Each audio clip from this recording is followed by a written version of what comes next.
This is not the internet. This is the metaverse. Hello, pioneers.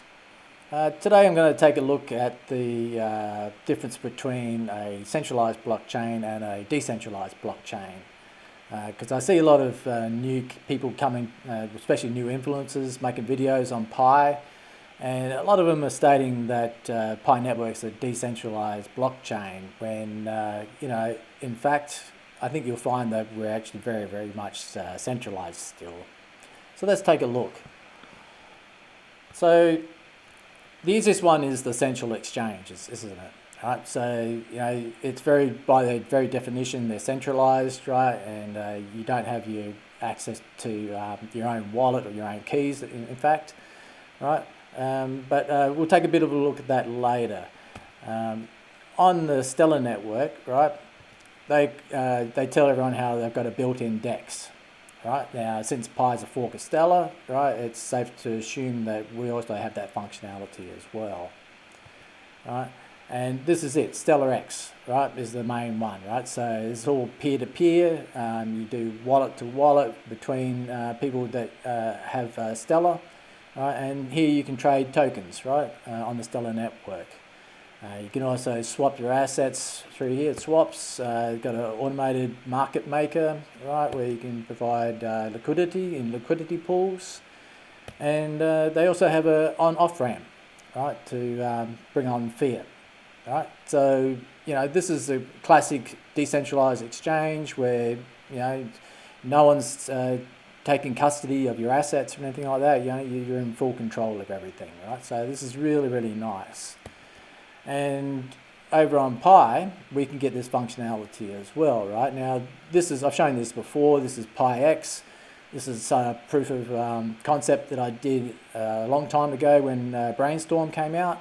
And just to show that I knew that we'd be getting this functionality basically, right? So this is just a simple DEX, right? So you can connect your wallet inside here, and then trade your tokens, right? So why don't we have this at the moment, right? Well, the reason is that we don't actually have the ability to mint tokens at the moment, right? So there's really no point in having a decentralized exchange until we get other tokens to swap within the network. Right, so the other thing I did as well was this Pingo swap. Right, so same deal again. Right, you can just do swaps, and you can do things like farming and staking and all that. Right, so I just wanted to show you that, and show we should be going to decentralized exchanges.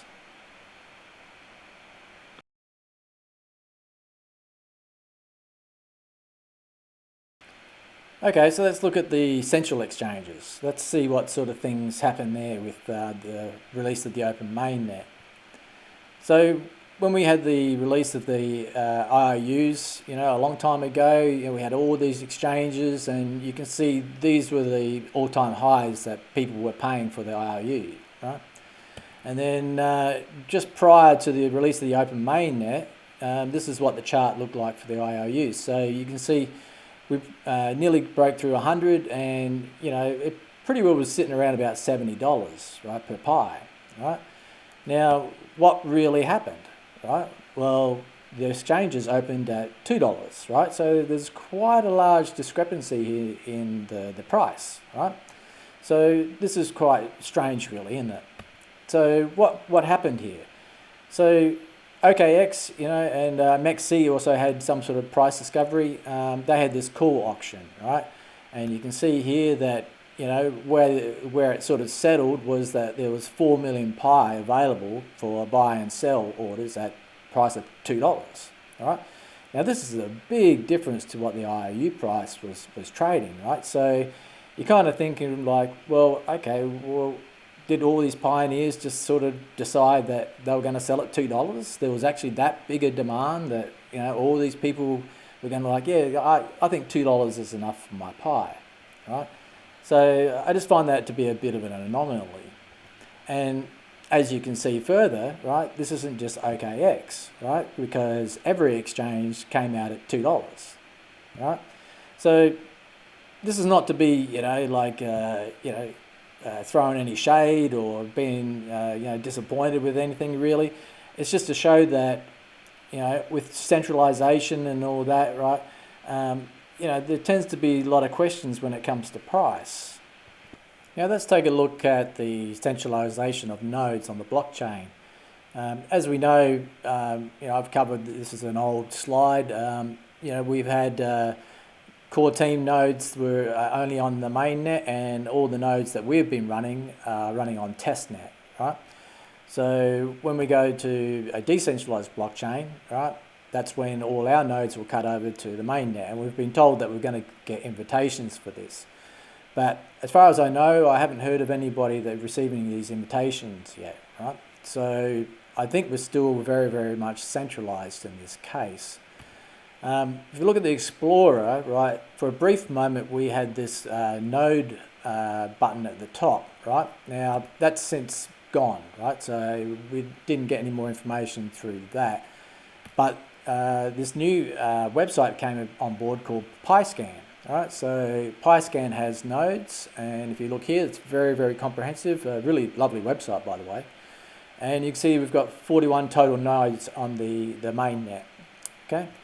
And when you scroll down, you'll see that all these companies are listed in different countries, right? Now, there's nothing to get really excited about, because I'm pretty sure that this is just cloud services, right? So let's take a little bit more of a look. So the core team says here that they've only got 2 nodes, right? Now, I'm a bit skeptical on that, because when you look at the United States here, you'll see all these Santa Clara nodes, right? And as you can see here, this is from the Vincent lawsuit, right? The company's located in Santa Clara, right? So I'm pretty sure that there's at least 5 nodes under Pi core team control, right? And looking back on the 41 nodes here, right? If they're all under cloud services, pretty sure that all these nodes are actually going to be Pi core team nodes, right? So that's just to say that we haven't got any cutover yet, and the blockchain is pretty well still centralized.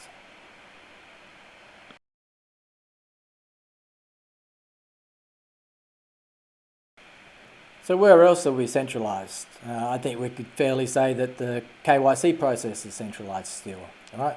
And why I say this is because, as we know, a lot of us had our KYC passed, and just at the flick of the switch, core team was able to just take it away from us, right? So that process is very, very much decentralized.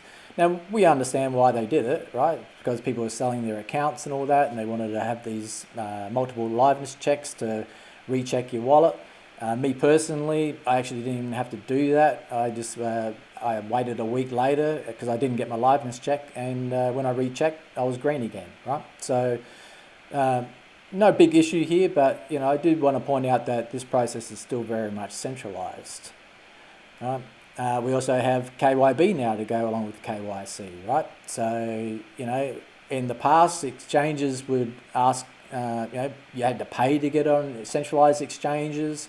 You had to go through their approval process and all that. And, Pi's flipped the switch here, haven't they, So they've said, no, you have to ask us for our permission to list, right? So these companies, these are the ones that have been verified so far. I checked the list, nothing's changed so far. But yeah, very, very funny that they have to do it. And as we know, Binance is pretending that they don't have to do it, and they're asking pioneers to vote, to get the Pi coin on there. But yeah, we know that they have to do KYB as well. Now, as being centralized exchanges, right, there's a lot of people that are buying Pi. Now, these people don't have Pi wallets, right? So all their Pi is on the exchanges. They don't have control over that, it's the old, not your keys, not your coins, right? So this is a problem. And why is this a problem? Well, as you know, our old friend from Bybit, he just got, well, he calls it a hack, but when you dive into it, they disapproved a transaction to actually send the chain, the coins off there. But same again, wasn't there your Ethereum because it was on the exchange, and yeah, they just gave it away from you.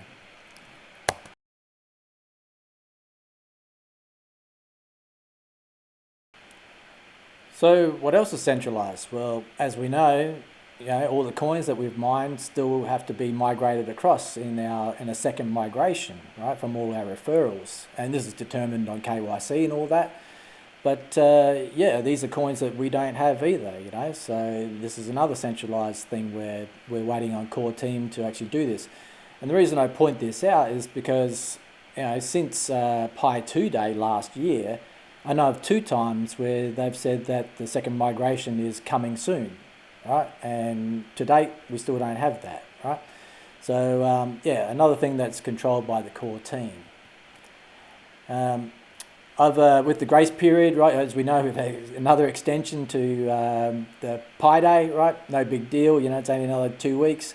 I just thought I'd show my counter here, because my counter's just sort of going haywire here. I see other people actually have the 2-week counter, but yeah, for me, this is what I see.